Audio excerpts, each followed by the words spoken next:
So, Millard, thank you so much for joining us, and welcome back to KKMS Live. Yes, thank you for having me. Well, last time we had you on, I think you're on your way down to Louisiana for the Katrina victims, and you were going to be building some homes down there. How did that trip go?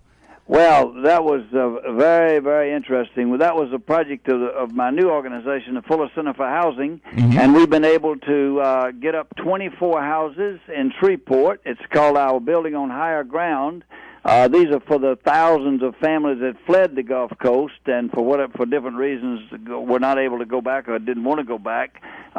So we've been building houses in northwest Louisiana, and we'll build another quite a number of additional houses this year, including 15 houses in a week. We'll do in September 10 new ones and renovate 5 others in a blitz, what we call a blitz build.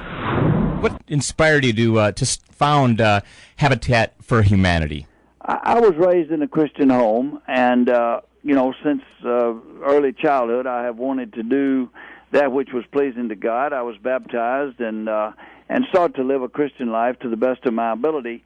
But what I got into, sort of drifted into it without much thought, was just into a life of materialism, where I was just in a headlong rush, you might say, to get rich, and did in fact get rich. I was a millionaire before I was 30 years old, and paid a price for it. Though I really married the girl of my dreams when I was in high school. When she was just in high school, I was in law school.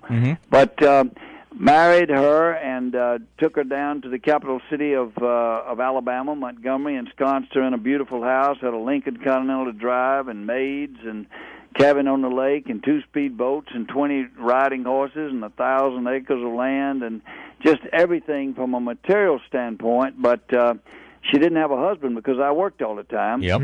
And we drifted apart. We almost were divorced, and it was out of that marital crisis that both of us decided that God did not put us on this planet just to pile up material possessions. And so we felt in our situation God was calling us to divest ourselves of our wealth and seek a life of Christian service. And that led us to a small Christian community near Americus, Georgia, a place called Cornelia Farm. And it was there that the seeds were planted for a ministry which was initially called Partnership Housing, and it evolved into Habitat for Humanity, and now, within the last couple of years, the Fuller Center for Housing.